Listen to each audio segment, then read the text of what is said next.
Subcommittee will come to order. We are meeting today to consider 9 energy bills, and I recognize myself for 5 minutes for an opening statement.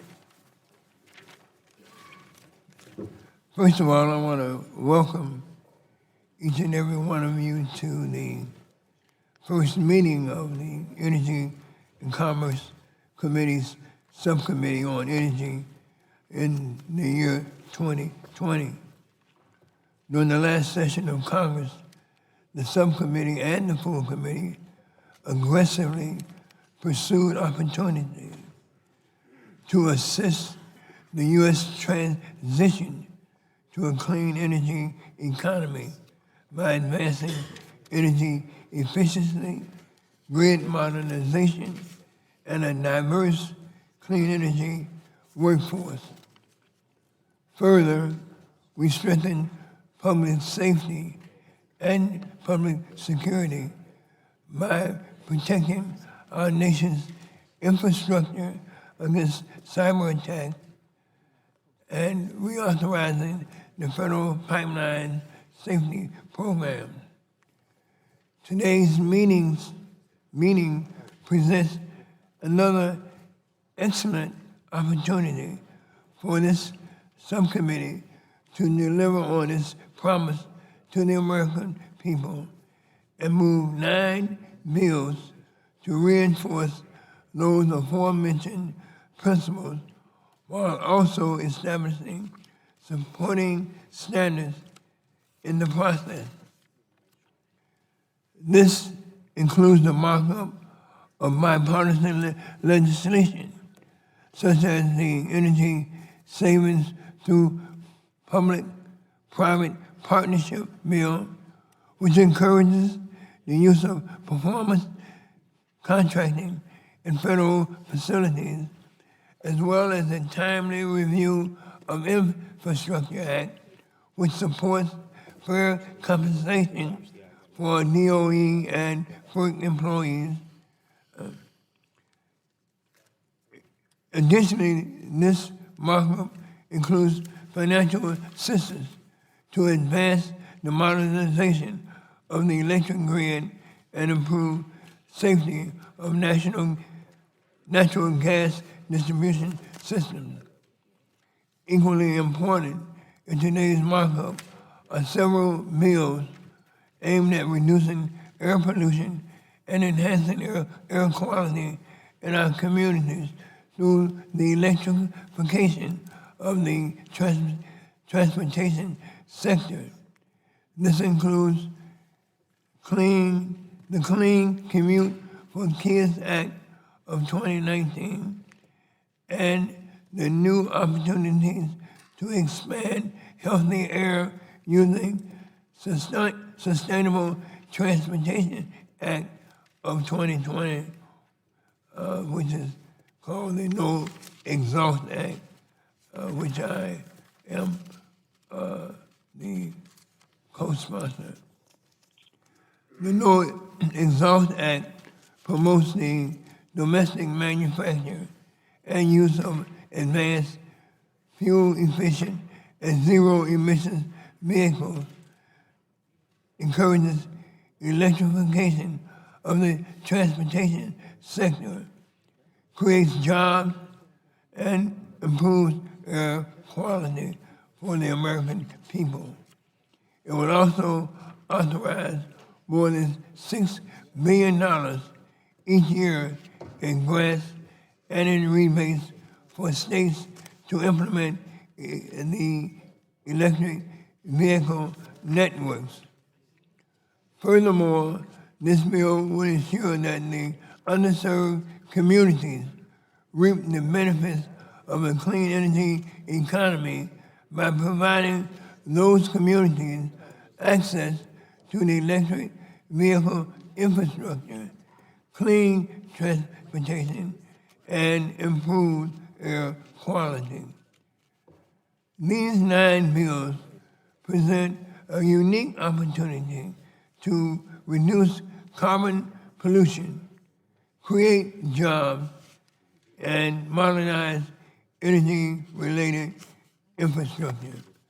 I look forward to working with my colleagues on both sides of the aisle to achieve these necessary objectives and deliver on our promise of a cleaner and greener economy that works for all Americans. And with that, I yield to my good friend, the ranking member, my friend from Michigan, Mr. Upton, for 5 minutes. Well, thank you, my friend and chairman. Today's markup is going to cover 9 bills. A number of the bills create new government spending programs within the Department of Energy, while others would reauthorize and expand programs that Congress is allowed to expire and for which the administration is no longer requesting funds. Unfortunately, none of the bills have gone through regular order, which is the process that members of this committee have gotten accustomed to over the years for sure, and we've not had the opportunity to receive testimony from DOE to establish the need for legislation and make necessary improvements as we should. So what is the rush? Our usual practice in the committee is to hold a legislative hearing with the administration before marking up a bill, but that's not happened here. Many of the bills appear to have originated with the majority's LIFT Act, which only received one cursory hearing almost a year ago, back in May, and not a single agency witness testified despite our requests. Given the expansive scope of these bills, and I'm not kidding, tens of billions of dollars that they authorize, we certainly owe it to the American people to do a better job fulfilling the record to justify the spending of taxpayers' hard-earned money. We should also examine how these bills interact with existing laws and state government programs, since they may, in fact, do more harm than good. A few of the bills actually do reflect close bipartisan work, which is a hallmark of this subcommittee and full committee. The Kinzinger-Welch Energy Savings through Public-Private Partnership Act, for example, especially reflects on that practice. We moved the bill through committee in prior Congresses, and we have made a few tweaks to improve it after hearing from the agencies and the stakeholders. The Olson-Doyle Timely Review of Infrastructure Act is another good example where we heard from FERC about the challenges that it faces recruiting and retaining qualified personnel to perform its permitting responsibilities in a timely, efficient, and effective manner. This bill hits the mark, allowing FERC to increase compensation for certain employees, and I look forward certainly to supporting it. But some of the other bills are simply throwing money at a problem rather than addressing the core issues. We can agree with a goal to modernize the electric grid. We need to do that and replace leaky gas pipelines.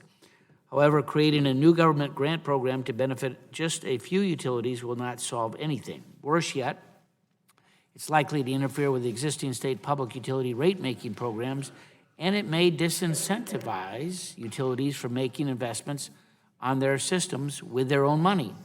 So, Mr. Chairman, we continually hear about permitting challenges, so why aren't we addressing these in these bills? When are we going to return to pipeline safety reauthorization? PHMSA's authorization expired last October, and the clock is still ticking away. And when it comes to gas distribution systems, we know that 43 states, as well as Washington, have already accelerated pipe replacement programs.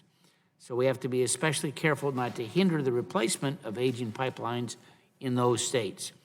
I'm proud to say that utilities in my state of Michigan, we're spending billions of dollars to replace thousands of additional miles of bare steel and gas distribution networks, and they're working hand in hand with our state regulators to make sure that it's not going to create a spike in their utility bills. So rather than rushing ahead to full committee markup, I would hope that our state public utility commissioners, as well as the Department of Energy, got a new secretary there, will have an opportunity to present their views on these bills so that we can make necessary improvements.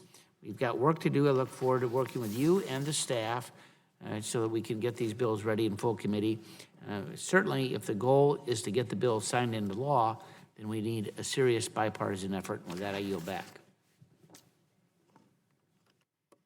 Sure, thanks, gentlemen, for yielding back. Now, I recognize the chairman of the full committee for 5 minutes For an opening statement, Mr. Pallone. Thank you, Chairman Rush. Today we'll be marking up 9 bills to improve energy efficiency, promote clean energy, increase energy sector jobs, and modernize our energy infrastructure. Collectively, these bills take another step forward in promoting clean and efficient energy for all Americans. It's part of our ongoing work to combat climate change, strengthen our economy, and provide some much-needed relief to consumers on their energy bills. Rebuilding our aging energy infrastructure creates jobs in communities across the country while increasing safety and helping to address the climate crisis. H.R. 5527, the 21st Century Power Grid Act, which was introduced by Representative Sarbanes, establishes a grant program at the Department of Energy to fund projects to improve the resiliency and efficiency of the electric grid. As we work to address the climate crisis, it's critical to ensure our country has a modern and reliable electric grid to transport that power, and a modern grid will also protect against cyber attacks and increasing vulnerability in our electric system. H.R. 1426, the Timely Review of Infrastructure Act, will ensure that FERC has the resources and personnel it needs to review and analyze energy infrastructure projects. It's important that these projects receive thorough review in a timely manner, and I commend Representatives Olson and Doyle for introducing this bipartisan bill.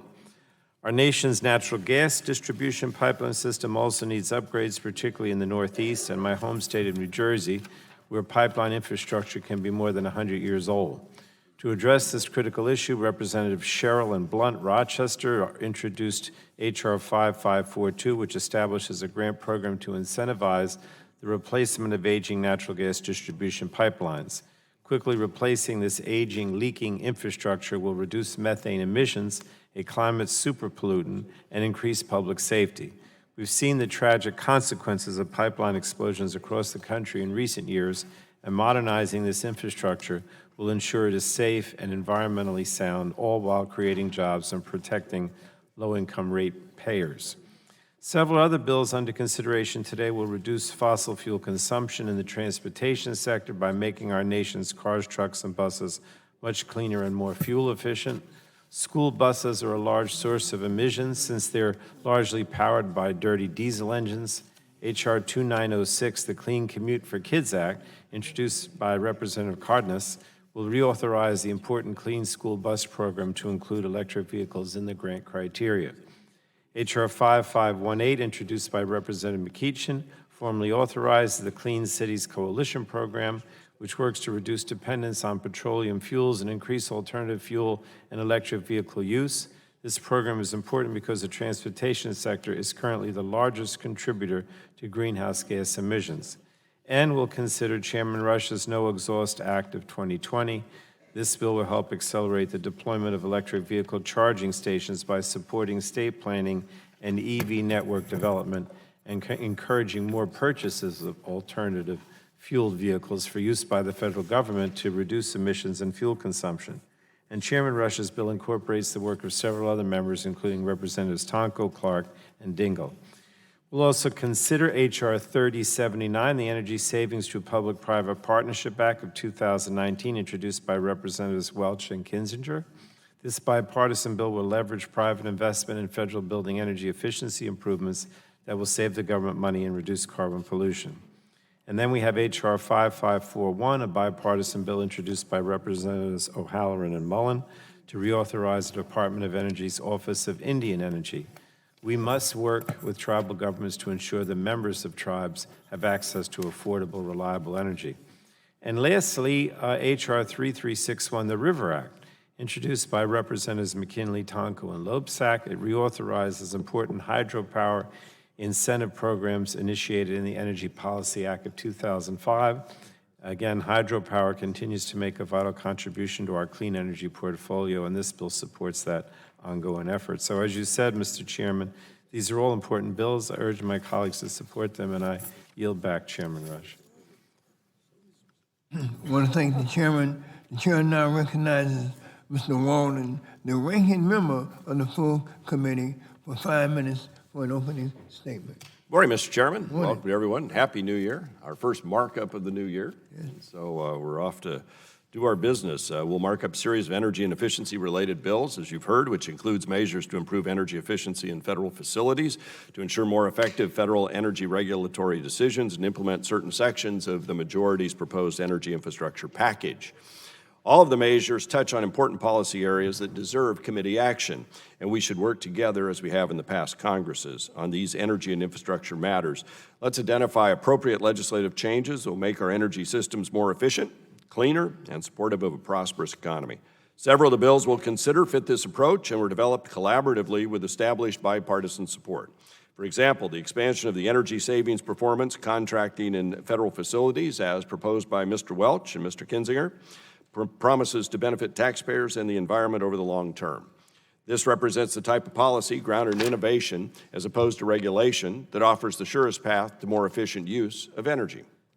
It's also helpful this morning to move to reauthorize programs to assist tribal energy management and to expand incentives for more efficient hydroelectric power and to ensure the FERC employs the most qualified staff for efficient and timely decision making. These are the types of measures that clear the way for newer, cleaner energy infrastructure.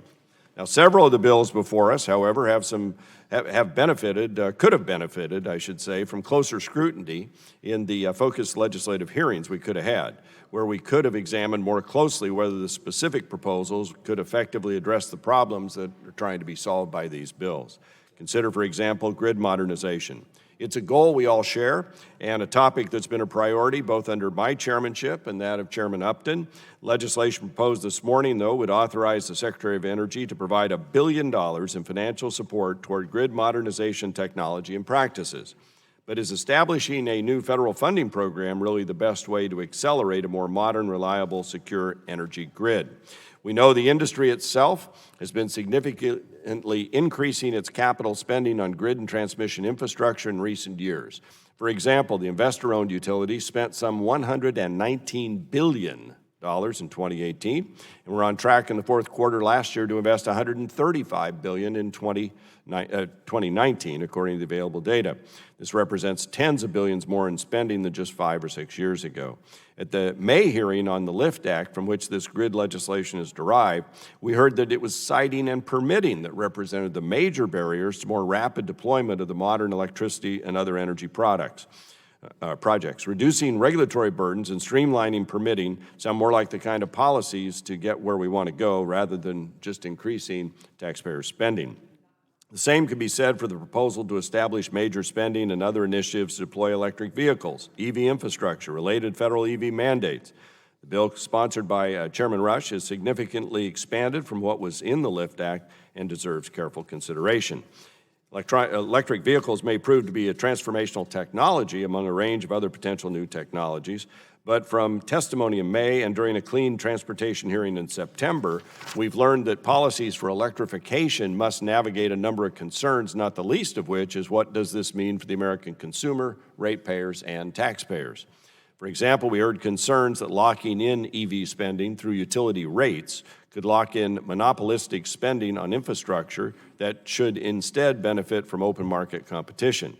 And we have not yet fully examined concerns about the environmental impacts and the broader energy policies associated with massive federal drive to EVs. In short, a legislative hearing and some regular order on the specifics of this bill, which we've not conducted, would help us understand the various implications of this expansive $50 billion proposal, which was made public less than 2 days ago. We must make sure any electrification policy will actually work for the American consumers and the American taxpayers. And I'm hopeful we can work with our colleagues across the aisle on these other measures so that we can target the real problem in our energy and electric infrastructure and not just authorize more money as the solution to future energy systems. With that, Mr. Chairman, I yield back the balance of my time. I want to thank the ranking member. Are there any other members on the Democratic side who think time for an opening statement? Anybody want an opening statement on the Democratic side? On the Republican side? Should be a sentence on the back. This concludes our opening statement. Pursuant to committee rules, members' written opening statement shall be made part of the record. And please submit opening statements to the clerk's desk. We'll now begin bill consideration. And the chair calls up H.R. 2906, the Clean Commute for Kids Act of 2019. The clerk will report the title. H.R. 2906, a bill to reauthorize the Clean School Bus Program. Without objection, the first reading of the bill will be dispensed with. The bill is now considered as read. Without objection, the bill is considered as read and open for amendments at any time. Are there any members seeking recognition to speak on the underlying bill? 3079, right? No, 2906.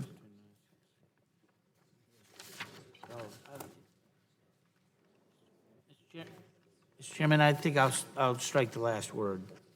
All right, the gentleman strikes the last word. This bill reauthorizes and significantly expands the EPA's Clean School Bus Program, even though we haven't had any hearings on this, nor have we heard from the administration to evaluate the successes and challenges implementing the program. And according to EPA, school buses travel about 4 billion miles each year, providing the safest transportation to and from school for more than 25 million American kids every day. Almost all the buses are powered by diesel engines because they're reliable, they're durable, and they have low maintenance costs, and they can travel long distances. And while new buses meet EPA's tougher emission standards, school districts are working to reduce diesel emissions from school buses when possible. EPA offers funding as appropriated annually by Congress for projects to reduce emissions from existing diesel engines, and I've always supported those efforts. But the big concern that I have with this bill is that it seeks to shift the focus of the Clean School Bus Program to electric buses rather than focusing on reducing emissions from our existing bus fleet. We all know that our local school districts have limited resources. I would rather that they spend their money on the kids and their education rather than perhaps spending on an electric school bus that could cost 3 or 4 times the price and travel a fraction of the distance. Electric school buses cost about over $200,000 apiece, or more than $200,000 more than their diesel counterparts, and they're only going to be able to travel 80 to 100 miles on a charge. Now, when it's cold outside, Michigan, Illinois, the distance that you can travel falls even further. That's not going to get a high school basketball team from Saugatuck to Sturgis or Kalamazoo to St. Joe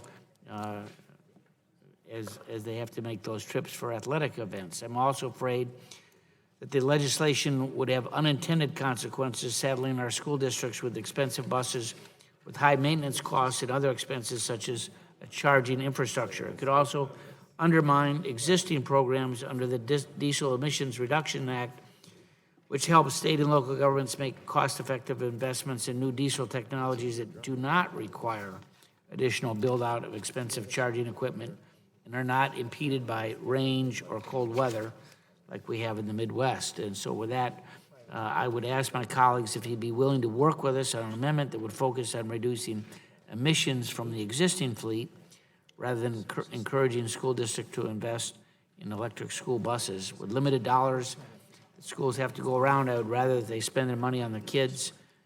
In the current form, I can't support the legislation. Be happy to work with our colleagues to see if we can find some avenue to reach a bipartisan compromise. And with that, Mr. Chairman, I yield back. I want to thank the ranking member and want to assure the ranking member that all bills that we're considering today, that we look forward to working with you to try to iron out any differences, any difficulties. We will certainly want to make as many of these bills as bipartisan as we possibly can. Are there members on the Democratic side who seek recognition? Ms. Berrigan, for what purpose you seek recognition? I would like to strike the last word. The gentlelady is recognized for 5 minutes. Thank you, Mr. Chairman. I want to first start by thanking Representative Cardenas for his leadership on this bill, which I support. It's a top priority of mine is to improve grant programs to ensure that the most heavily polluted communities who bear the brunt of air pollution and are on the front lines, the first and the worst, that they get priority when it comes to grant programs. So I've been working with his office as well as the committee on a possible amendment that I'm looking forward to talking more about during the full committee markup. My district is a district that is comprised of almost 90% Latino African American. It's a majority minority district. It's very working class, low income.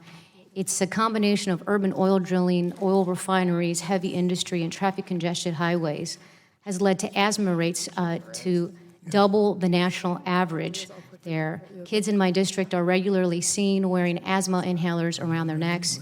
Doctors' offices pile them up. Every year, more people die in Southern California from air pollution-related diseases than from all traffic accidents and crime-related deaths combined. For several years, the Clean Air Act pollutants, my district is in what's called a non-attainment with the EPA standard deemed safe for public health. Unfortunately, this is not an outliner. There are other places that are in a similar situation of non-attainment, whether it's Newcastle County in Delaware, Cook County in Illinois, Anne Arundel County in Maryland, or Marshall County in West Virginia. Many of us have specific communities in our districts with air pollution levels above the Clean Air Act limits. So I'm continuing to look into this amendment as we reauthorize these critical programs. I will work to make sure communities facing the worst pollution in our districts are a priority. Thank you, and I yield back. The gentlelady yields back. There are members on the Republican side who seek recognition to speak on the underlying bill. Seeing, are there any other members on the Democratic side seek recognition? Seeing no one seeking recognition, the question now occurs of forwarding H.R. 2906 to the full committee. All those in favor of forwarding H.R. 2906 to the full committee will signify by saying aye. All those opposed by saying no. In the opinion of the chair, the ayes have it.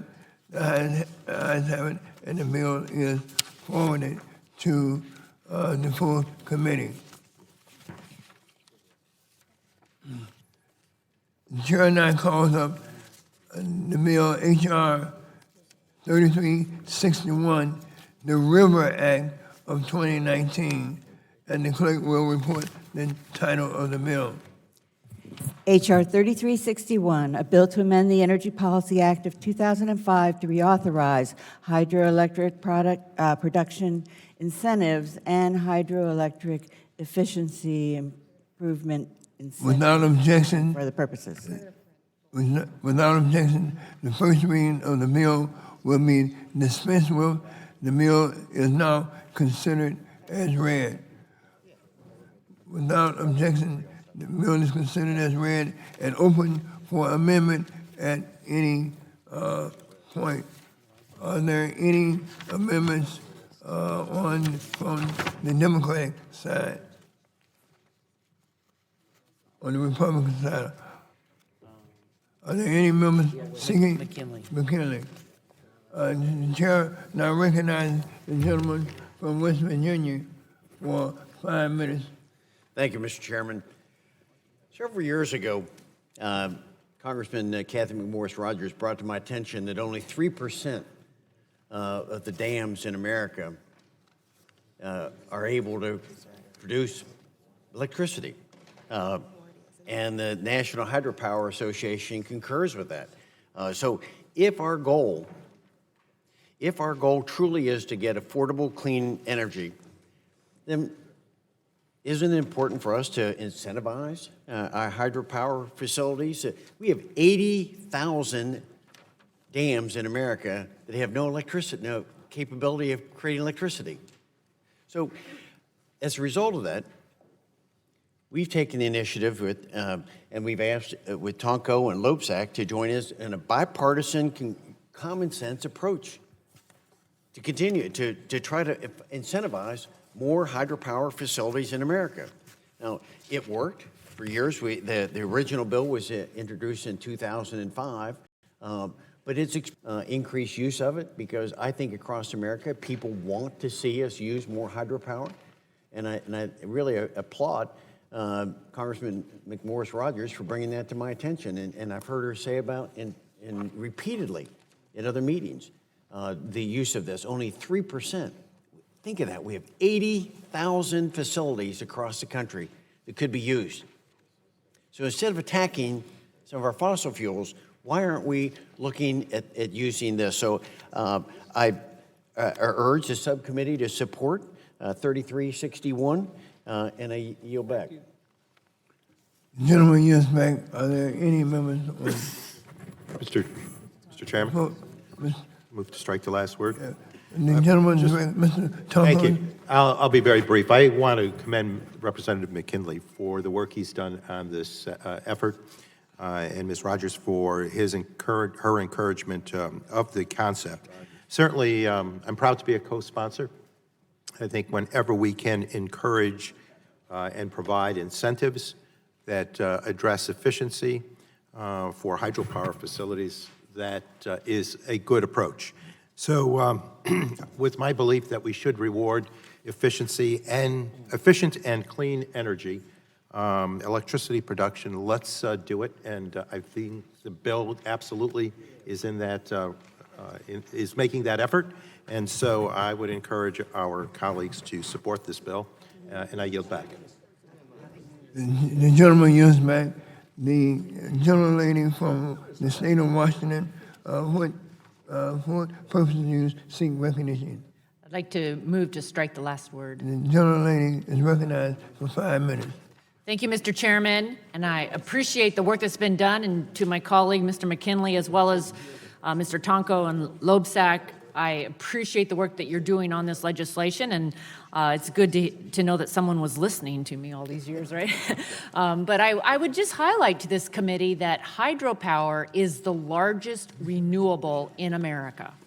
And as Mr. McKinley's pointed out, there is huge capacity to expand hydroelectricity, which is a clean, renewable, reliable source of electricity. We could double hydropower without even building a new dam, because only 3% of the dams actually produce hydroelectricity. It would create a lot of jobs, and it would help us reach these important goals. Clearly, hydropower is an essential component to any clean energy plan. And just yesterday, we saw where the majority laid out their, quote, 100 by 50 goal. There's no way we will be able to reach that kind of a goal and reduce carbon emissions without embracing what hydropower is contributing and the potential of it to even do more. While this bill reauthorizes important incentives for hydropower, I want to highlight to the committee that funding is not the roadblock to increasing output. We need to be addressing the relicensing and the licensing of these projects. The licensing currently takes, on average, 10 years. And you compare that to a natural gas facility in America that takes, on average, 18 months. So we are dealing with a regulatory process that needs to be addressed. We all agree that more needs to be done to increase clean energy, reducing emissions, and combat climate change. Hydropower is a solution, and it's not just in the Pacific Northwest. I'm amazed. There's hydropower all over this country. Almost every state utilizes some form of hydro in their energy portfolios. So in previous years, I've introduced and worked with members on this committee, bipartisan, on legislation around Hydropower Policy Modernization Act. which would provide relief from these costly and time-consuming regulations and encourage more incentive in hydropower. Last Congress, this legislation was passed with overwhelming bipartisan support. I would urge this committee to continue to look at how do we promote hydropower in America. Combating climate change cannot continue to be a partisan issue. There will be no progress unless we put political messaging aside and work on real bipartisan solutions. I know our lead, the lead Republican, former chairman of this committee, Greg Walden, has highlighted many times bipartisan bills that we could pass today that would make a real impact, and hydropower relicensing reform is one of them. So urge continued focus and commitment to including hydropower. Thank you, Mr. Chairman. Gentlelady yields back. Is there any other member who seeks recognition on it? All right. Mr. Lee Loebsack. And move strike last word. The gentleman is recognized for 5 minutes. Thank you. I won't take 5 minutes. I've been working on this issue for a number of years, as my colleague from Washington has been. I'm happy to see Mr. Tonko and Mr. McKinley on this. Again, as was mentioned by Ms. McMorris-Rodgers, this isn't simply an issue for states with a lot of mountains and hills and all the rest, where we think of big hydro projects. We have the Mississippi River, of course, that borders Iowa and much of Iowa. And we do have a lot of existing locks and dams there that need a lot of work on them. But we also have small streams and rivers, and we have existing roller dams that could be refurbished. We could put people to work creating small turbines, not just the large ones, and installing those as well. This is something that I'm glad we're working on at the moment, and it is, as was mentioned, a really great bipartisan issue. It'll create jobs, it'll create clean energy, and it's clearly the right thing to do. And with that, I yield back. Thank you, Mr. Chair. Gentleman yields back. Are there any other members? Mr. Mukshan, for what purpose do you? I'll strike the last word. The gentleman is recognized for 5 minutes. Yeah, Mr. Chairman, I would like to point out what we've done in the past on this issue. You know, we can do this. I introduced H.R. 2872, which was a standalone bill, and worked with Congressman Loebsack in the past. And it was included in the 2018 WRDA bill as Senate Bill 3021. The bill was in Section 303 of that bill. What that did is it changed government regulation. It didn't eliminate any of the process, but what it did is it forced FERC to decrease the process of approval from about 10 to 12 years down to 2 years if you have a non-hydropowered dam that you want to convert into a hydropowered or hydroelectric dam. That it was a change in regulation, and that's how I think government can be effective. And so I think that whatever we do, we need to continually look at what we're doing at the federal level and what that is doing to hinder our progress in creating more sources of hydroelectric power across the country. Believe it or not, in my district, Southwest Indiana, there were 6 possible dams that could be converted into hydroelectric power. This is an untapped market, and I think we've done good work in the past, and we can do good work in the future. And with that, I yield back. Gentleman yields back. Are there any other members seeking recognition? We will now move to Mr. Duncan. Mr. Duncan. Mr. Duncan, for what purposes do you seek recognition? Move to strike the last word. Recognized for 5 minutes.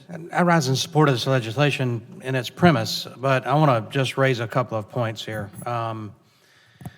There's a necessity for FERC to really streamline their relicensing requirements, because what we've seen is in the relicensing of hydroelectric projects is they continually move the goalpost and increase the cost for the utility or the county that might be trying to relicense that hydroelectric project. The second point I want to make is how the Corps of Engineers, when they're involved in these hydroelectric projects, how they manage these lakes and they manage downstream flows. because they do not take in consideration economic impact or recreation. And we've seen on the Savannah Lakes, where we have Lake Hartwell, Lake Russell, and Lake Thurmond, that downstream flows are managed for short-nosed sturgeon and non-indigenous species and Savannah River Basin. But there's a tremendous impact in the upper lake, which is Lake Hartwell, when downstream flows are not managed properly to maintain lake levels. We've seen that lake down, just in my tenure in Congress, over 22 feet. And that plays a tremendous economic impact role on the counties where the lake resides. And so there's two things. I think this may be for future committees to address, but that is how the Corps manages these lakes, but also streamlining and defining the relicensing process so that the goalpost can't be moved. If you want to relicense, here's what you need to do: 1, 2, 3, 4, 5, 6, and not add 7, 8, 9, 10 2 years into the project. So those are two issues I want to bring up, but that's not going to waver my support for this legislation. With that, I yield back. Gentleman yields back. Are there any other members seeking recognition? Seeing none, are there any bipartisan amendments to the bill? Seeing none, the question, are there any amendments to the bill? Seeing none, the question now occurs on forwarding H.R. 3361 to the full committee. All those in favor of forwarding down the line bill H.R. 3361 to the full committee will signify by saying aye. Aye. All those opposed by saying no. In the opinion of the chair, the ayes have it, and the bill is forwarded to the full committee. The chair now calls up the bill H.R. 3079, the Energy Savings Through Public-Private Partnerships Act of 2019, and the clerk will report the title of the bill. H.R. 3079, a bill to amend the National Energy Conservation Policy Act to encourage the increased use of performance contracting in federal facilities and for other purposes. Without objection, the first reading of the bill will be dismissed with the bill is now considered as read. Without objection, the bill is considered as read and open for amendments at any point. Are there any members seeking recognition to speak on the underlying bill? Mr. Welch, for what purpose do you seek recognition? To speak on the bill. Mr. Welch, you're recognized for 5 minutes. Thank you very much. You know, Chairman Walden mentioned that there are times when we can do good things by changing the way we do things as opposed to just spending more money. And I'm all for that. So is Mr. Kinzinger, and I think most of us are. And the more we do that, the better practical and effective our outcomes can be. That's not to say that there aren't places where we have to make big investments. But when it comes to climate change and when it comes to energy, what is so incredible is that the cheapest energy we can produce is the energy we save. If we generate electricity, we have to make investments, spend money in order to create that generating facility. Energy efficiency is half the price of virtually any other way of generating electricity. And if energy efficiency then is the lowest cost electricity for utilities and therefore for consumers. And as I mentioned, about half the cost of generating electricity. It also, efficiency creates jobs. There's about 2.3 million energy efficiency jobs in the US. That's about 40% of all energy jobs.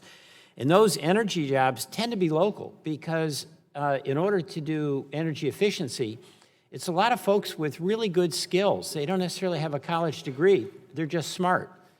They know how to be electricians and plumbers and insulators. And they do work that's incredibly important and it's in the local community. Those are lasting jobs. One of the ways that Mr. Kinzinger and I want to facilitate this is to have the federal government make more use of energy-saving performance contracts. And that's a situation where, when we do the energy audit on our buildings and then have a plan to make that building tighter, we put it out for bid, a contractor or a company can bid on it, they put the money up to invest. So we're not even asking taxpayers to reach in their pocket for the investment. But then we repay the contractor from the energy efficiency savings because we're using less fuel. So there's been some reservations in some of our federal agencies about how best to do this. There's been some practical problems which we've been wrestling with over the years. In this legislation, attempts to address those. But bottom line, we're going to use less energy. Number two, there's no taxpayer dollars involved. Number three, there's taxpayer savings involved. Number four, there are local jobs created. And number five, by the way, we reduce carbon emissions. And the more we can do energy efficiency where it's practical to be done, the better off our local economies are going to be, the better off our environment's going to be, and the better off our taxpayers can be. I want to thank Mr. Kinzinger, who's been a tremendous partner on this, and I look forward to working with the members of the committee. Mr. Chairman, thank you so much for this hearing and for bringing this bill to our committee for action, and I yield back. Gentleman yields back. Are there any other members seeking recognition? For what purposes does the gentleman from Illinois seek recognition? I'll just move to strike the last word, Mr. The Chairman. gentleman is recognized for 5 minutes. Well, thank you, Mr. Chairman, and I'll reiterate a little of what my friend from Vermont said, but I want to thank him for his continuing work with me and other members of this committee in a very bipartisan fashion. It's not going to get the news that all the news covers, but it's very important to note how often we all do work together to do big things. So I'll be brief. The federal government's the largest consumer of energy in the U.S., spending over $6 billion annually just in energy costs. Energy savings performance contracts and utility energy service contracts are a proven way for the federal government to reduce energy use, create jobs, and to save the taxpayer money. Under an ESPC or a UESC, the private sector agrees to upgrade the energy efficiency and resiliency of government facilities at no cost to the government. The company is then paid through the savings that result from the government's decreased utility bill. Performance contracts were first authorized by Congress in 1992 and have helped to facilitate significant private sector investment in federal building improvements. In fact, since 2005, there's been over $8 billion of private sector funding invested into this effort.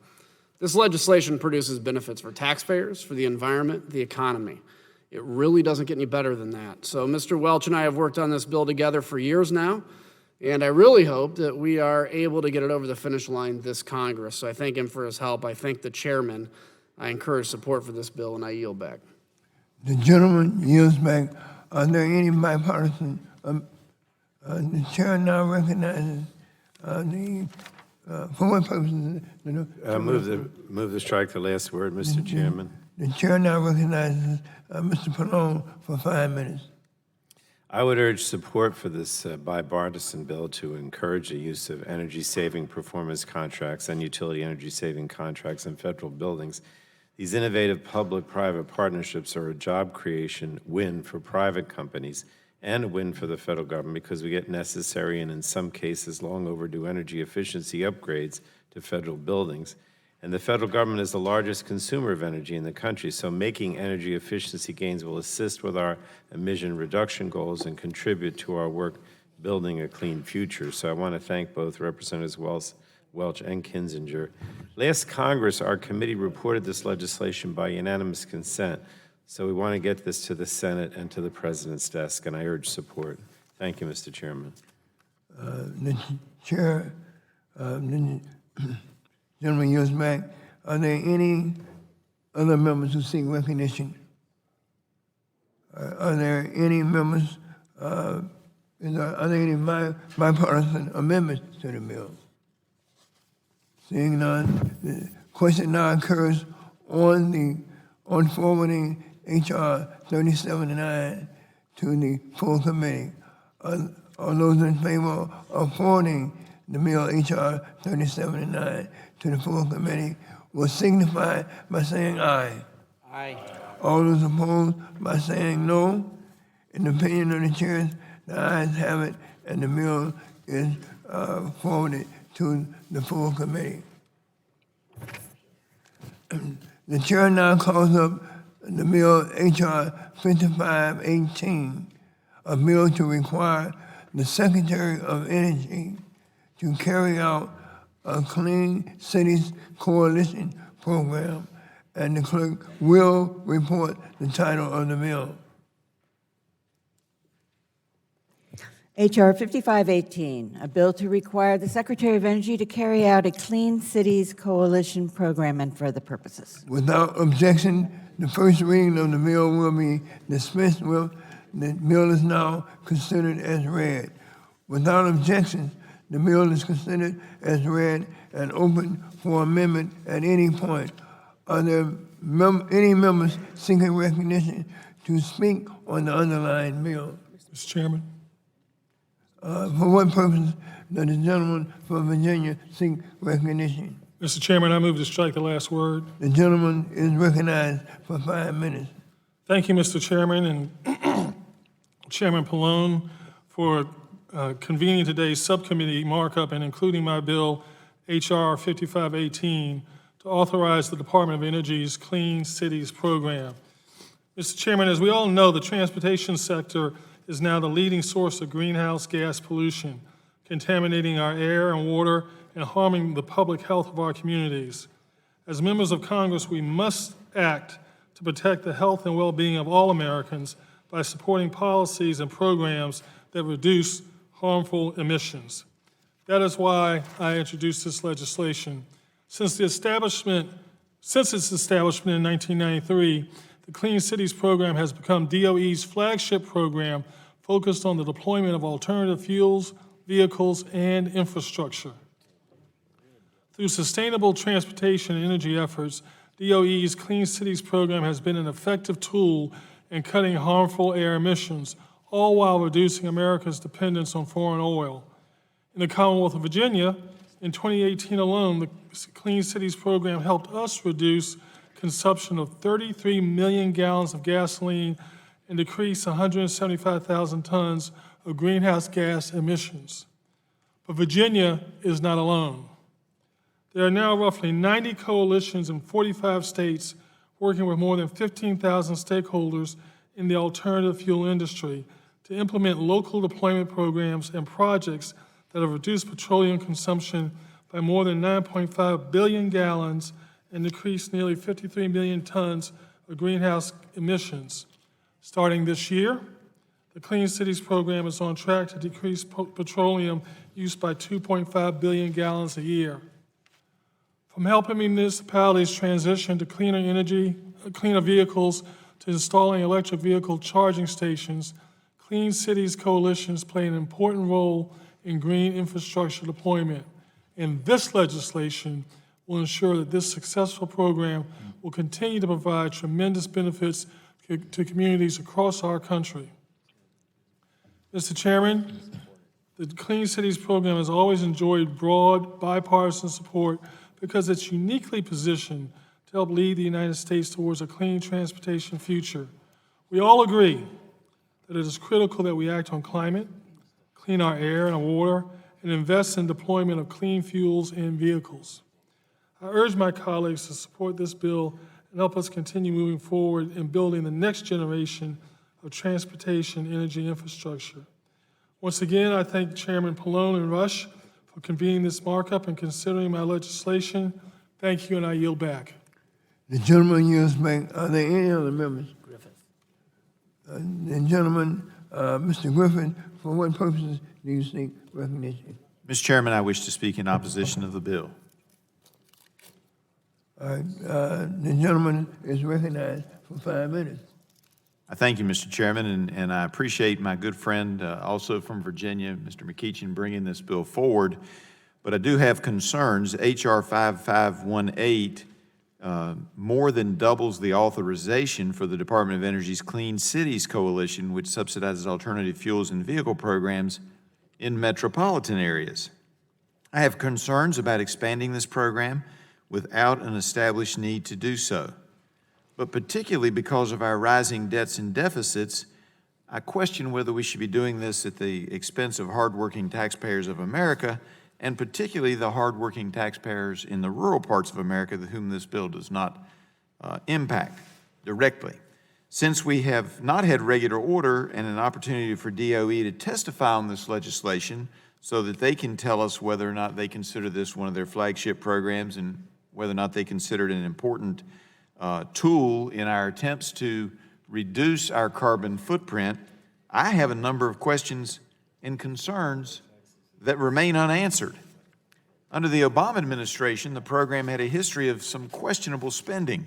For example, the DOE's press release, which I have here in my hand and would like to submit for the record, DOE's press release entitled Green Beer, Not Just for St. Patrick's Day, which credits an award under the Clean Cities program that went toward the purchase of a Manhattan beer distributor's diesel-electric hybrid beer truck. Now, make no mistake, I have nothing against alternative fuels or green beer. But I don't think my constituents in rural Virginia want their tax dollars being used for a for-profit beer truck in New York City. I have concerns about the levels of spending. And even if we scaled this program back to its original funding levels, we would need guardrails to ensure the money isn't wasted on beer trucks and other pet projects. In its current form, unfortunately, while I respect my colleague, Congressman McEachin, I simply cannot lend my support, and I would encourage my colleagues to join me in voting against this bill in its current form. Thank you so much, Mr. Chairman, and I yield back. The gentleman yields back. Does the gentleman have a document that you want to submit for the record? Are there any objections? Hearing none, we want to review it. All right. We'll continue until the staff has the opportunity to review the document. Are there any other members seeking recognition on the underlying bill? Seeing none, are there any bipartisan amendments to the bill? Are there any other amendments to the bill? Seeing none, the question now occurs on H.R. 5518, forwarding H.R. 5518 to the full committee. All those in favor of forwarding the bill H.R. 5518 to the full committee will signify by saying aye. All those opposed by saying no. No.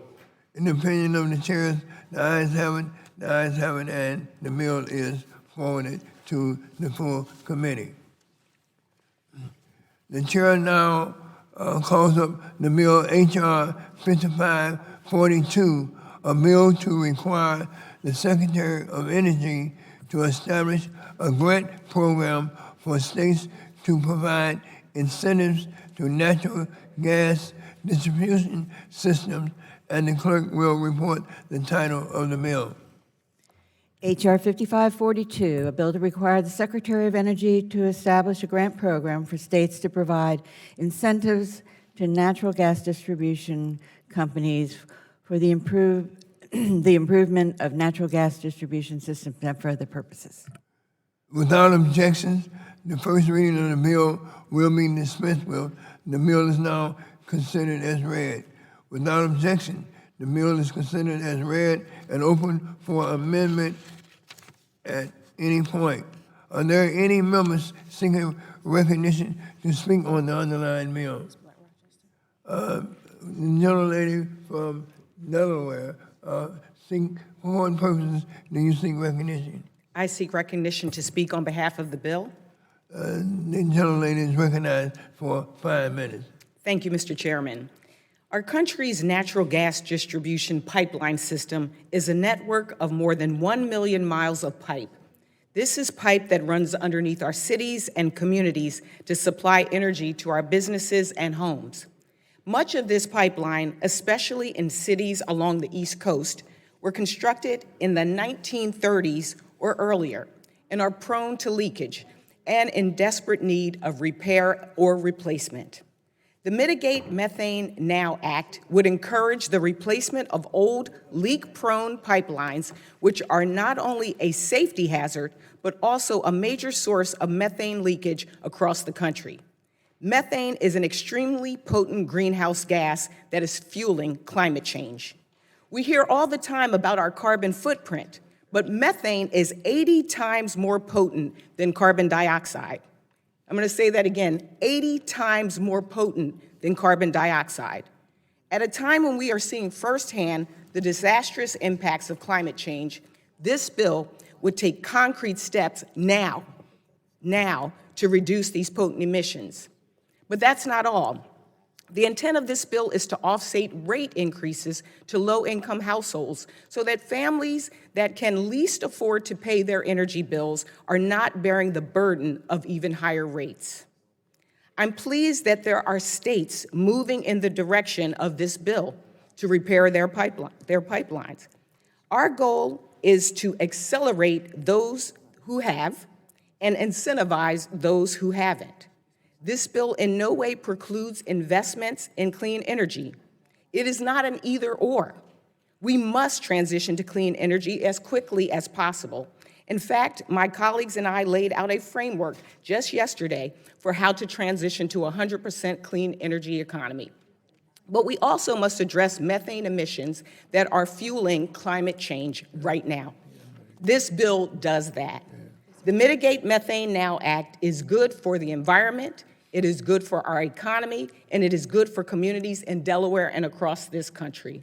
I'm proud to have introduced this legislation with my colleague from New Jersey, Representative Mikey Sherrill, and I ask my colleagues to support this bill, and I also look forward to working with those colleagues who have issues or challenges or questions with it to make this strong bill even stronger. Thank you, and I yield back. Gentlelady yields back. Are there any other members who seek recognition? The chair, for what purposes do the ranking member? Strike the last word, Mr. Chairman. The chair now recognizes the gentleman for 5 minutes. Well, thank you. And this bill, H.R. 5542, authorizes a new $2.5 billion grant program for DOE toward grants to states to try to encourage replacement and improvements in natural gas distribution systems. Unfortunately, the bill has not gone through regular order to give DOE or the states the opportunity to provide testimony on the bill. What we do know is that the state utility commissioners, as well as natural gas distribution operators, have significant questions and concerns about the bill. They're not even sure what the problems the legislation intends to solve. One thing is clear, that if we are deeply concerned about pipeline safety, and I would imagine that we all are, I know that we all are, then we ought to return to the pipeline safety reauthorization bill that stalled this last year. As we know, the Pipeline and Hazardous Materials Safety Administration, PHMSA, is currently operating with an expired authorization, and failing to move forward with the pipeline safety bill is jeopardizing the safety of more than 2.5 million miles of pipelines across the country. We need to work together to get this bill to the president in a bipartisan way. But turning back to this bill, we do have a number of questions and concerns with the way that it's drafted. First, it appears that the bill will provide DOE with a new regulatory role that would potentially duplicate or conflict with PHMSA. The language allowing DOE to set metrics for reducing pipeline methane emissions without any formal process could conflict with PHMSA and the state's long-standing risk-based approach to fixing leaks. Secondly, we are hearing from state public utility commissioners that the legislation might interfere with existing accelerated replacement programs. 43 states, plus Washington, have already had these programs in place, and they appear to be working okay. My concern is that the grant program could undermine those programs and the traditional rate-making process which are managed by the states. We're skeptical because if the states are not asking for this grant program, who is the legislation primarily trying to help? It looks like it may be another case of the federal government knows best. And finally, we're concerned about how this legislation would interact with other existing programs, something that all of us have supported on a bipartisan basis. LIHEAP, the Low-Income Home Energy Assistance Program. LIHEAP is already funded and designed to help low-income families with energy costs. The bottom line is that this legislation has not had a thorough review and input from federal agencies or the states as it should. We owe it to our constituents to do it right, and if the majority is willing to slow down a bit, I'd be happy to work with them and try and resolve these significant concerns that we have with the bill to get strong bipartisan support. But as a starting point, we really need to give the states and DOE a seat at the table to hear their views. So we can't support this bill in its current form. With that, Mr. Chairman, we yield back. Are there any other statements? Mr. Chairman, I move to strike the last word to speak in support of the bill. The chair now recognizes the chairman of the full committee for 5 minutes. I want to thank Congresswoman Blunt Rochester and also our Congresswoman from New Jersey, Mikey Sherrill, for their work on this bill. In many parts of the country, including my home state of New Jersey, the natural gas distribution system is very old. Several cities have gas pipeline infrastructure that was installed more than 100 years ago. And replacing these pipelines with more modern materials has several positive impacts. Older pipelines often have leaks, constantly emitting methane into the atmosphere. Methane, as we know, is a super pollutant because of the drastic impact it has on our climate, many times more harmful than carbon dioxide. Modernizing pipeline distribution systems puts a stop to these leaks, which is critical to meeting our climate goals, and replacing this aging infrastructure also increases safety.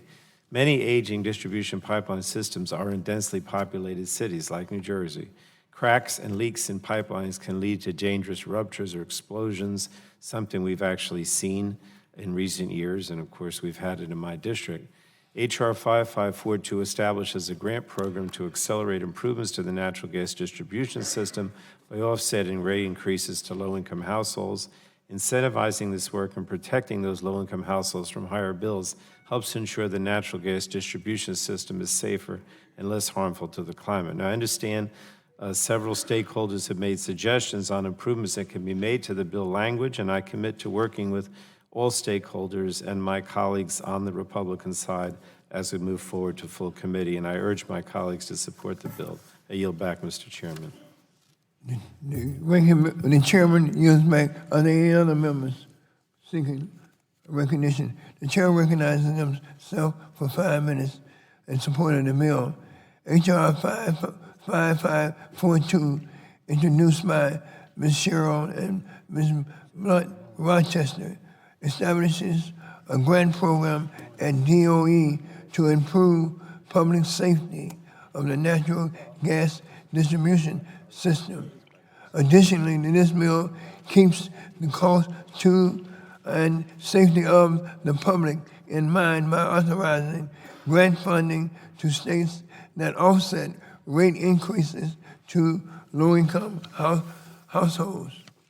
And it improves the safety and environmental performance systems through incentives for natural gas distribution companies to accelerate, expand, or enhance improvements to the natural gas distribution system.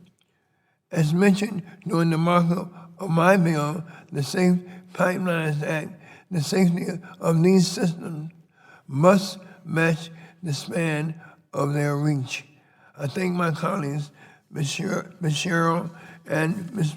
Blunt Rochester, for this legislation, and I yield back the balance of my time. Are there any other members seeking recognition to speak on the underlying bill? Seeing none, are there any bipartisan amendments to the bill? The question now occurs on forwarding H.R. 5542 to the full committee. All those in favor of forwarding the bill H.R. 5542 to the full committee will signify by saying aye. All those opposed by saying no? In the opinion of the chair, the ayes have it, and the bill is forwarded to the full committee.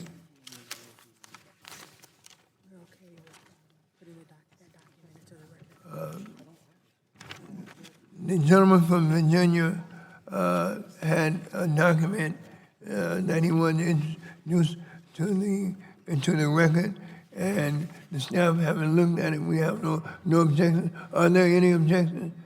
Then the document will be submitted for the record. The chair now calls up H.R. 5541, the Tribal Power Act, and the clerk will report the title of the bill. H.R. 5541, a bill to amend the Energy Policy Act of 1992 to reauthorize programs to assist consenting Indian tribes in meeting energy education, planning, and management needs, and for other purposes. Without objections, the first reading of the bill will be dispensed with. The bill is now considered as read. The bill is considered as read and open for amendment at any time. Are there any members seeking recognition to speak on the underlying bill? Mr. For what purpose does the gentleman seek recognition? Mr. Chairman, I move to strike the last word. The gentleman is recognized for 5 minutes. I want to thank Chairman Rush and Ranking Member Upton. I'm proud to see the Tribal Power Act receive the committee's consideration today. My district is home to 12 Native American tribes, each with their own energy development goals. This bipartisan legislation, which I introduced with Congressman Pallone of Oklahoma, takes critical steps to ensure tribal governments can access the resources and assistance they need from the Department of Energy's Office of Indian Energy Policy. These resources will help them advance their energy development initiatives. The Tribal Power Act reauthorizes the Department of Energy's Indian Energy Education Planning and Management Assistance Program through 2025.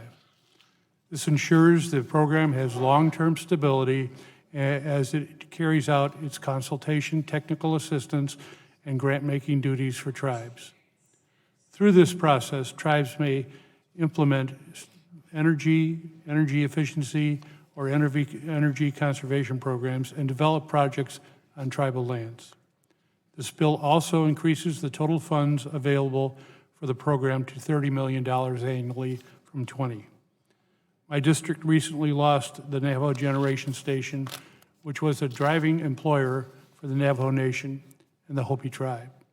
NGS generated over 2,000 megawatts of electricity annually for communities like Navajo and Hopi. In order to meet the demands of evolving the energy marketplace with more renewable energy sources, we must ensure this program is fully funded so tribes affected by closures like NGS can continue to thrive. This legislation also allows the program director to reduce the total cost share required for any tribe to enter into a grant agreement with the department. This will increase tribal representation in the program. Economic hardship should not be a barrier to any tribe seeking assistance in achieving energy innovation. This bill calls for the Secretary to close consultation with tribal governments to assist and report to Congress on the availability of reliable electricity on tribal lands and barriers to accessing the electricity. While nationwide electrification began in the 1930s, almost 100 years ago, or 90 years ago, if people do their math right, later, Native Americans in my district still lack basic access to electricity, as many as 15,000 families on the Navajo Nation alone. Mr. Chairman, I'd like to submit for the record an article highlighting ongoing efforts of the Navajo Tribal Utility Authority in partnership with the American Public Power Association to bring over 200 Navajo families from out of the darkness and into the electric grid. It's from the Arizona Republic. Would the gentleman yield? Yes, I owe you. I just want to compliment the gentleman from working with Mark Wayne Mullen on this. It is bipartisan. There are a good number of us that have Native Americans in our districts, and this is a good bill, and I certainly look forward to supporting and appreciate your good work, and look forward to moving this bill forward. Yield back. I want to thank the ranking member. The Tribal Power Act seeks steps to address several reforms to benefit Indian countries' energy development. As this process continues, I look forward to working closely with our tribal allies to ensure that bill meets the needs of Indian country, strengthens Native American governments' rights to their sovereignty, and empowers them to continue managing their own energy resources. I urge my colleagues to support this bill, and I yield back. The gentleman yields back. The gentleman requested unanimous consent to introduce the document. Would you pass the document to the staff so that the staff can review the document? Are there any other members seeking recognition on the underlying bill? Seeing none, then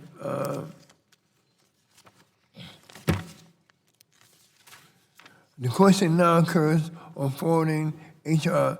5541 to the full committee. All those in favor of forwarding the bill H.R. 5541 to the full committee will signify by saying aye. Aye. All those opposed by saying no. In the opinion of the chairs, the ayes have it, and the bill is forwarded to the full committee.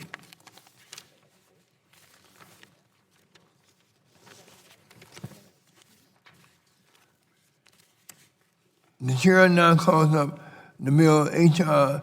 5527, the 21st Century Power Grid Act, and the clerk will report the title of the bill. H.R. 5527, a bill to require the Secretary of Energy to establish a program to provide financial assistance for projects related to the modernization of the electric grid and for other purposes.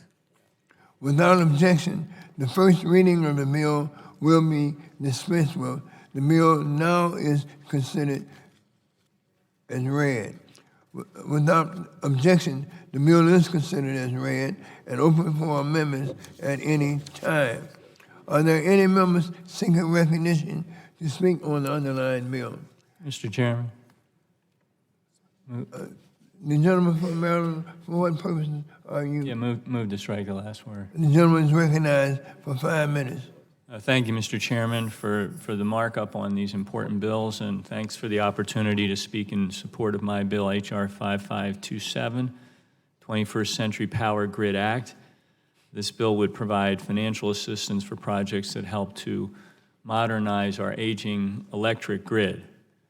The National Academy of Sciences has called electrification one of the greatest engineering achievements of the 20th century. While it's amazing to see how far we've come, our electric grid is now over a century old. It's absolutely imperative that our nation upgrade the electric grid to support our current needs. We are facing 21st century challenges that require a 21st century grid. In the wake of climate change, we've seen an increased intensity and incidence of extreme weather events that have put added stress on our already aging infrastructure. To ensure the resiliency of our electric grid, we must make upgrades now that account for our changing environment.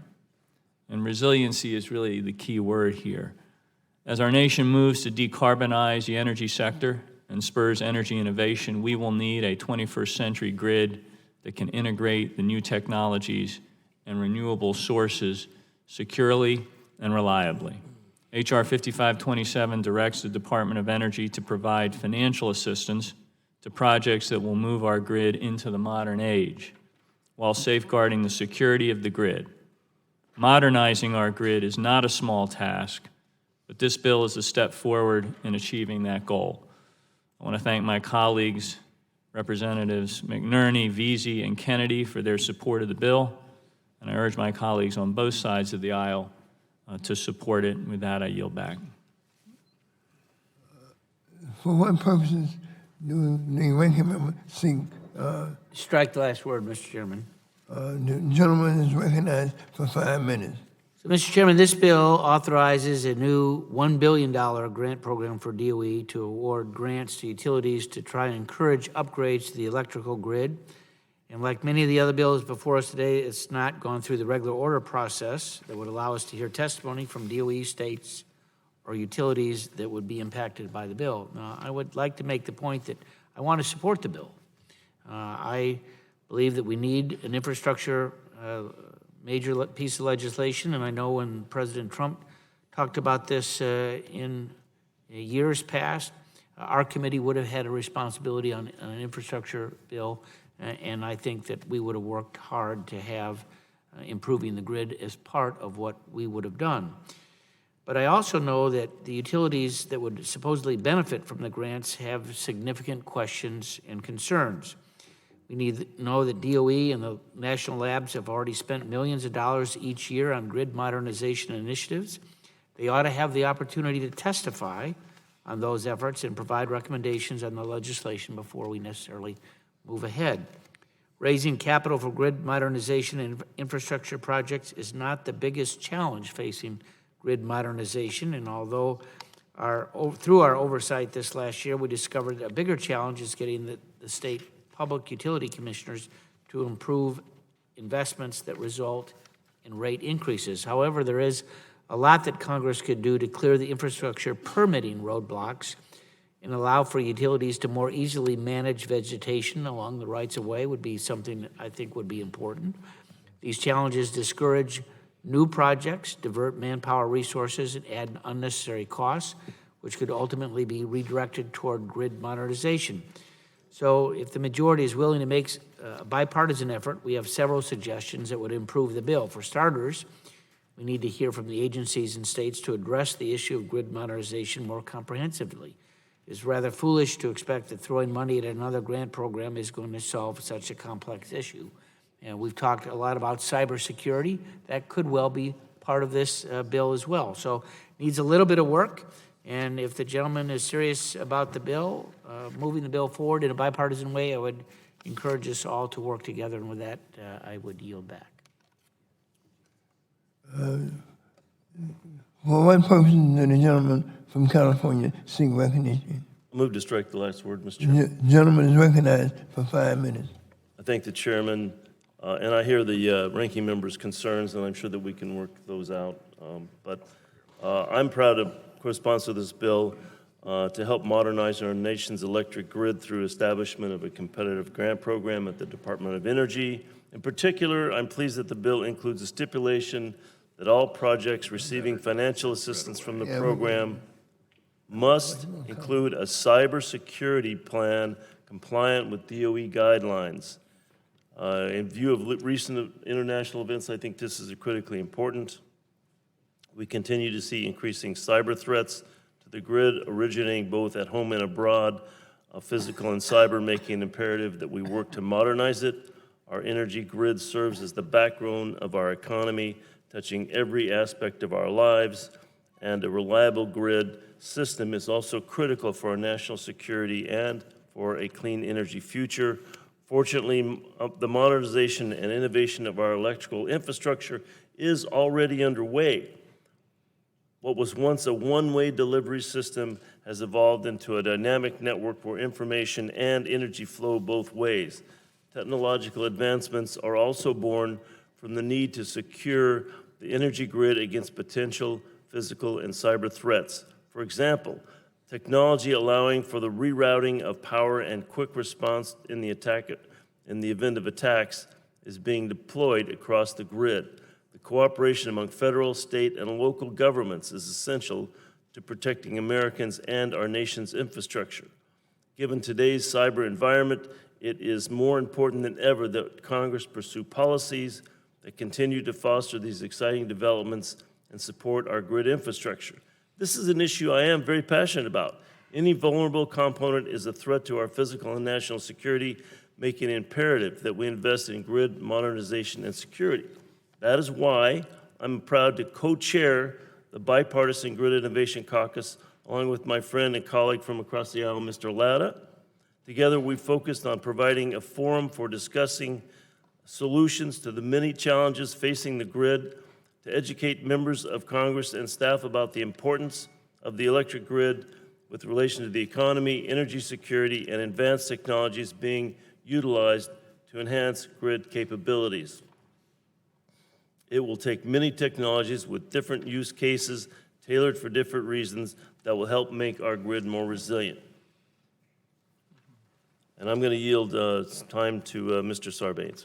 I just want to thank the gentleman for his co-sponsorship of the bill and the arguments he put forward. I mentioned the word resiliency was very important when I was speaking. I addressed it in the context of extreme weather events and why you want the electric grid to be resilient in that instance. My colleague has emphasized why with the new risks around cyber attack, we also have to have an electric grid that is resilient in that respect. The kind of financial assistance that's envisioned by this bill would help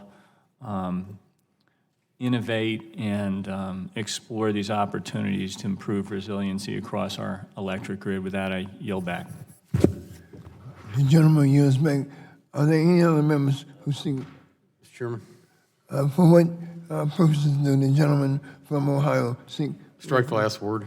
The gentleman is recognized for 5 minutes. Well, thank you very much, Mr. Chairman. H.R. 5527 authorizes a new $1 billion grant program for the Department of Energy to issue grants for grid modernization. While everyone here supports grid modernization, our side of the aisle has significant concerns with this limited approach and the idea that you can solve such a complex issue with another government spending program. I believe we need a more comprehensive approach that includes infrastructure permitting reform. I'm also very concerned with grid cybersecurity, especially with the increasing tensions with Iran and their capabilities to inflict damage to our electric grid through cyber attacks. Any effort to address grid modernization should have a strong focus on cybersecurity. At a minimum, this legislation should include a bipartisan bill I have sponsored called the Cyber Sense Act, which would establish a voluntary program at DOE to test the cybersecurity products and technologies intended for use in the bulk power system, including products related to industrial control systems. Our bill would also require the Secretary of Energy to establish a cybersecurity vulnerability reporting process and maintain a database to help mitigate cyber threats. I believe it is imperative that we include cybersecurity and, in particular, the CyberSense bill before this bill moves forward. As it is currently drafted, I cannot support the bill. However, it is my hope that the majority is willing to work across the aisle to make substantive improvements to the bill. Thank you, Mr. Chairman, and I yield back the balance of my time. The gentleman yields back. Are there any other members who seek recognition? Seeing none, the question now occurs on forwarding H.R. 5527 to the full committee. All those in favor of forwarding H.R. 5527 to the full committee will signify by saying aye. All those opposed by saying no. In the opinion of the chair, the ayes have it, and the bill is forwarded to the full committee. Mr. O'Halloran asked for unanimous consent to submit a document into the record, to enter this document into the record, and the staff having reviewed it. There's no objection, and the bill, the document is submitted to the record, to be included in the record. The chair now calls up the bill H.R. 1426, the Timely Review of Infrastructure Act, and then clerk will report the title of the bill. H.R. 1426, a bill to amend the Department of Energy Organization Act to address insufficient compensation of employees and other personnel of the Federal Energy Regulatory Commission and for other purposes. Without objection, the first reading of the bill will be dispensed with. The bill is now considered as read. Without objection, the bill is considered as read and open for amendment at any time. Are there any members seeking recognition?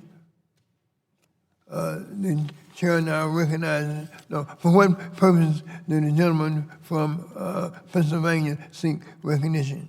I move to strike the last word. The gentleman is recognized for 5 minutes. Thank you, Mr. Chairman.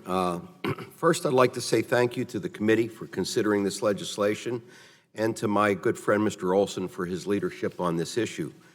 In order to ensure that we reach energy independence and reduce our emissions and supply our allies with energy that's cheaper and cleaner than coal, we need to invest in our energy infrastructure. Unfortunately, the engineers at the Federal Energy Regulatory Commission, or FERC, needs to review applications for new energy projects that are in such high demand that normal federal government pay levels can't compete with the salaries offered in the private sector. There's a shortage of engineers, and that's the main reason we have such a big backlog of applications right now. And so I'm glad to be a co-sponsor of this legislation, the Timely Review of Infrastructure Act, which would allow FERC to offer higher salaries for these high-demand positions to ensure that critical infrastructure projects can get the review and approval they need to move forward. If we want FERC to ensure that these facilities and projects include the necessary safeguards to protect nearby communities and the environment, then we have to make the pay for engineers who review the applications more competitive. I'm pleased that FERC Chairman Chatterjee has stated his support for this legislation, saying that it would enhance the Commission's ability to recruit and compensate the skilled staff needed to lessen the backlog of projects awaiting review and to review future projects in a more timely manner. While currently the biggest area of need for these engineers is for reviewing liquefied natural gas export terminals, the bill is technology neutral, so that FERC has the ability to adapt to the changing needs in the future as we build a more ambitious clean energy projects. America has always been a leader in energy production and energy infrastructure. This legislation will make sure we continue that leadership. I urge my colleagues to support this bill, and I yield back the balance of my time. Are there any other members seeking? For what purposes do the gentleman from Texas seek recognition? I move to strike the last word. The gentleman is recognized for 5 minutes. Thank you, Chairman Rush, and thank you, Ranking Member Upton, for including H.R. 1426, the Time Review of Infrastructure Act, in today's markup. This is a common sense, bipartisan bill that I and my colleague, Pittsburgh Steel current member Mike Doyle, introduced. As we all know, FERC is the nexus for getting American energy to market via pipelines. Our nation's energy security and economic security are in jeopardy if FERC can't do its job efficiently due to unnecessary barriers. If a project is valid, safe, and worthwhile, it should be approved and approved quickly. If it's not, it should be denied and denied quickly. No one but OPEC, Russia, and K Street win when backlogs prevent FERC from doing their job. Having a fully staffed FERC to review and decide on these projects is vital. Sadly, the status quo is not working. There's a backload of projects waiting for review because of staff shortages at FERC. Almost 20% of job offers FERC makes to qualified candidates to review pipelines and LNG export terminals are rejected because the private sector can pay 2 to 3 times more than FERC can pay. Some of our biggest pipeline companies have told me point blank they look to poach FERC staffers because they have tremendous expertise and their salaries are capped working for the federal government. And while we can never win an all-out war on salaries with the private sector, we can tip the scales to keep these experts with FERC. And that's exactly what H.R. 1426 does. It simply allows FERC to address staff shortages by consulting with the Office of Personnel and Management to determine the appropriate salaries.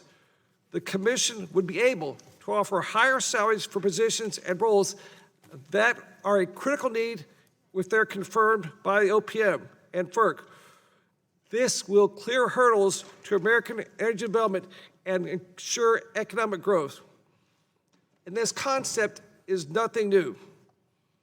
The SEC, Securities and Exchange Commission, faced a similar problem competing with Wall Street back in the later part of this decade, last decade. And they provide an option to offer higher competitive salaries so they can have the needed expertise at SEC with the right experience. I ask my colleagues to support this bipartisan solution and vote yes on H.R. 1426. I yield back. The gentleman yields back. Are there any other members seeking recognition to speak on the underlying bill? Seeing none, are there any bipartisan amendments to the underlying bill? Seeing none, the question now occurs on forwarding H.R. 1426 to the full committee. All those in favor of forwarding the bill H.R. 1426 to the full committee will signify by saying aye. Aye. All those opposed by saying no. In the opinion of the chair, the ayes have it. The ayes have it, and the bill is forwarded to the full committee.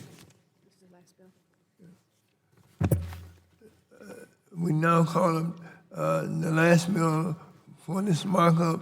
The chair now calls up H.R. 5545, the new opportunities to expand healthy air using sustainable transportation, or the No Exhaust Act of 2020, and the clerk will report the title of the bill.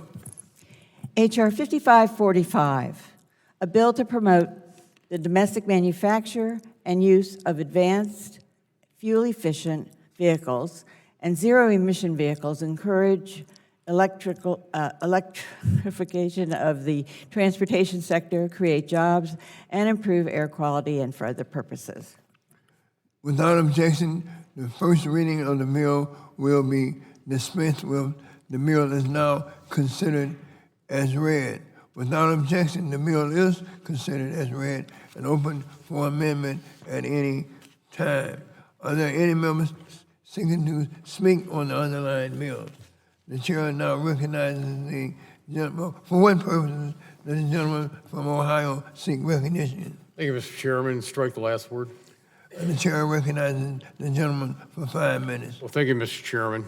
We have a real opportunity to support the private sector as companies and researchers develop the vehicles of the future. Unfortunately, H.R. 5545 will spend tens of billions of taxpayer dollars to institute mandates that will promote one type of vehicle over other alternative fuel vehicles that are also leading the way in the reduction of emissions. According to the Department of Energy, over a dozen alternative fuels are in production or under development for use in alternative fuel and advanced technology vehicles. These include propane, natural gas, drop-in biofuels, and hydrogen vehicles. If H.R. 5545 is passed in law, it will discourage continued investment in these technologies, even though they are known to reduce emissions. If the goal of the majority is to reduce emissions, why do we want to make it harder for the private sector to meet this goal? Shouldn't we be encouraging investments in all technologies instead of picking winners and losers, especially since electric vehicles do indeed have an emissions profile? I'm also concerned that this massive bill has not yet received a legislative hearing on its provisions, where we could hear from all stakeholders, state and federal officials, and other interested parties about the feasibility and the consequences of the bill. I encourage the majority to work with us thoroughly to vet the proposals outlined in the bill so we can fully understand the consequences that would result of its passage as it is currently written, and so we can identify the best policies for enabling the innovation necessary for affordable and cleaner fuels in transportation. Thank you, Mr. Chairman, and with that, I yield back the balance of my time. The gentleman yields back the balance of his time. Are there any other members? The chair, for what purposes does the gentleman from New York seek recognition? Mr. Chair, I move to strike the last word. The gentleman is recognized for 5 minutes. Thank you, Mr. Chair.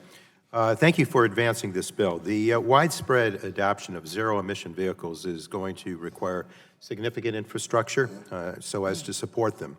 That is why I'm pleased that Section 3 includes a bill I introduced last year, H.R. 5530, the Electric Vehicle Infrastructure Rebate Act of 2019. Rebates are a proven and effective method to incentivize EV charging infrastructure deployment. Today, more than 80% of charging is occurring at home, but 1/2 of U.S. vehicle owners do not have access to a reliable, dedicated, off-street parking space at home. Without greater confidence that access to convenient charging is available, this barrier to greater EV adoption will persist. To overcome these concerns, this rebate program provides funding for the purchase and installation of publicly accessible chargers. Eligible equipment must be installed at one of 3 types of locations: multifamily housing, workplaces, or publicly accessible parking lots. The rebate is available to individuals and public and private entities, which may receive 75% of purchase and installation costs up to a cap for non-networked Level 2 chargers, networked Level 2 chargers, and DC fast chargers. The bill also allows for hydrogen refueling infrastructure to be included in the program. I thank Mr. Rush for including this concept in the broader bill, and I hope that we can continue to work together to promote zero-emissions vehicle infrastructure build-out that encourages public accessibility and convenience. And with that, Mr. Chair, I yield back. The gentleman yields back. Are there any other members? For what purposes does the gentleman from Ohio seek recognition? Mr. Chairman, I move to strike the last word. The gentleman is recognized for 5 minutes. Thank you, Mr. Chairman. H.R. 5545 authorizes $47.4 billion through federal funding and mandates actions at the federal and state level to increase electric vehicle infrastructure. A proposal this sweeping requires legislative hearings focused on its various provisions. This simply has not occurred. We should be very careful to understand what these provisions mean for the taxpayers. Aside from the large authorizations, let's consider the federal mandates. This bill contains a section we saw for the first time Tuesday evening, which sets new federal fleet requirements for light-duty and medium and heavy-duty vehicles. The aggressive schedule seeks to require that all light-duty vehicles acquired by a federal fleet, that's 10 vehicles or more, are 50% zero emissions or plug-in hybrid by 2025, increasing to 75% by 2035 and to 100% all zero emissions by 2050. Now, we don't know what this will cost, but we do know the cost for such a fleet transformation will land on the backs of the American taxpayers, in addition to the other spending. This is a big deal, and we should look carefully before we move through this committee with this particular bill. I also want to highlight a recent report by the Rocky Mountain Institute. The report focused on the soft costs of EV infrastructure build-out, things like obtaining the necessary permits, permitting delays, complex regulatory frameworks and paperwork. This report observed that these factors can be some of the toughest to overcome, and they could lead to making this infrastructure expensive and slow to build. Perhaps by spending some time focused on these issues, we could be significantly more impactful instead of pressing forward on this bill before us today. I urge my colleagues across the aisle to work with us to understand the implications of the federal mandates contained in this bill, as well as those already on the books affecting this infrastructure. And we should reform the alternative fleet requirements in a way that makes sense for the taxpayers. So I urge a no vote on this bill, and I yield back, Mr. Chairman. The gentleman yields back. For what purposes do the gentleman from Indiana seek recognition? Move to strike the last word. The gentleman is recognized for Thank you, 5 minutes. Thank you, Mr. Chairman. The broad and sweeping measures in this bill seek to transform the cars we drive through taxpayer and ratepayer subsidy and mandate. It would cost $46.8 billion more than the provisions proposed in the LIFT Act. We have witnessed promising and successful innovations in the electric vehicle marketplace in recent years. However, a proposal this sweeping deserves regular order and legislative hearings focused on the implications of its various provisions. It requires close examination of what the provisions mean for taxpayers, ratepayers, our national energy policy, and the environment. The federal government and the states already subsidize electric vehicles. For example, purchasers of electric vehicles can deduct up to $7,500 per vehicle on federal income taxes, which has allowed one electric car manufacturer to become the highest valued automaker in the United States. When is enough enough? With a market value around $85 billion, shouldn't industry be capable of investing in its own charging infrastructure and competing in the free market? We have not conducted the hearings necessary to understand this bill and whether there is a more appropriate approach to cleaner transportation systems. We have not even examined whether the mandated expansion of electric vehicle infrastructure is the most cost-effective way to achieve cleaner air in our communities, which is ostensibly the purpose of the bill. According to the Department of Transportation studies, conversion of vehicles to clean diesel is far more cost-effective for reducing particulate matter and other pollutants than paying for charging stations. I support electric vehicles. That said, when we plug them in, the electricity has been generated by a diverse portfolio of methods, including coal, natural gas, nuclear, and other sources. In addition, producing and ultimately disposing of the batteries has a carbon and overall environmental footprint. When considering this type of legislation, we must take into account the entire life cycle of an electric vehicle and the overall and environmental impact. Let's work together before we move this measure to full committee to make this bill inclusive of effective technologies, open to innovative new fuels, and considers the ratepayers and the taxpayers. I oppose the bill in its current form, and I encourage my colleagues to vote no. I yield back. Gentleman yields back. Are there any other members seeking recognition? The chair now recognizes himself for 5 minutes to speak on the underlying bill. This is an important bill, a vitally important bill that will set us on a path toward lower emissions from the transportation sector. As we know, the transportation sector is now the sector that produces the highest emissions in our nation. And those emissions are growing day by day. They continue to grow. The only way to lower carbon emissions and the other harmful pollution associated with vehicles is to make vehicles much more fuel efficient and get more zero-emission vehicles into service. Electrifying more of our economy is the most effective pathway to lower climate pollution. And we can reduce pollution dramatically with electric vehicles. H.R.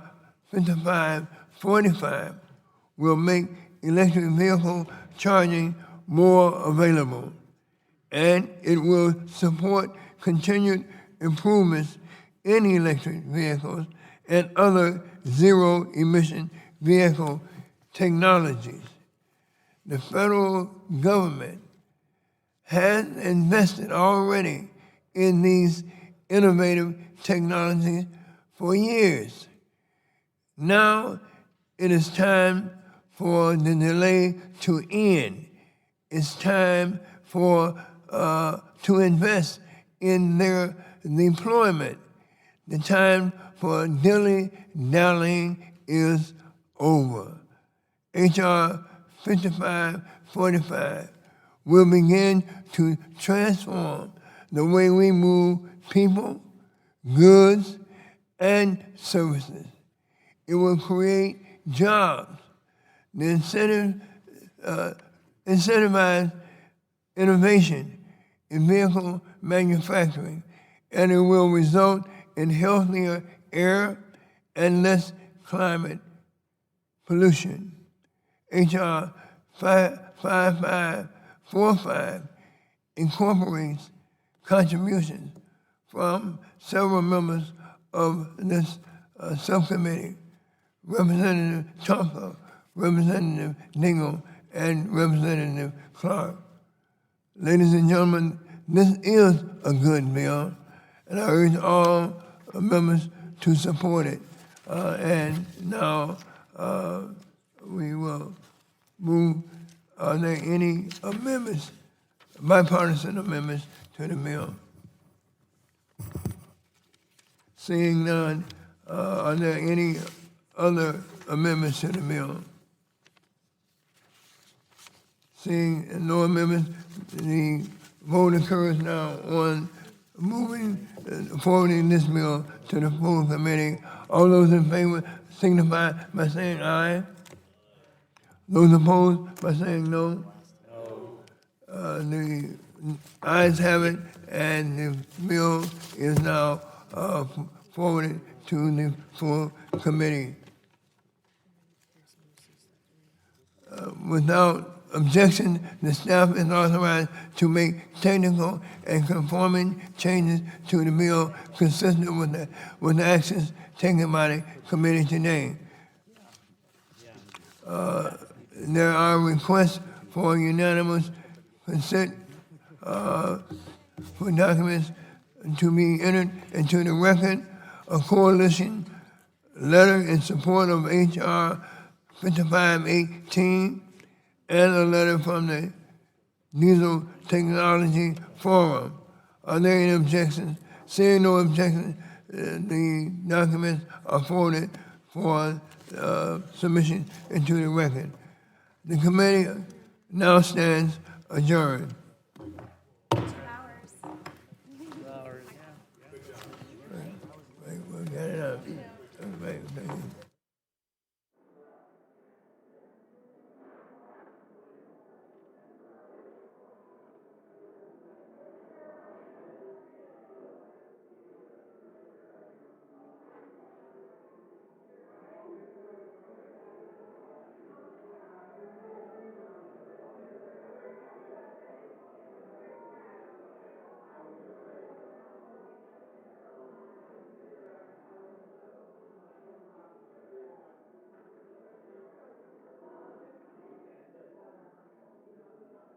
you.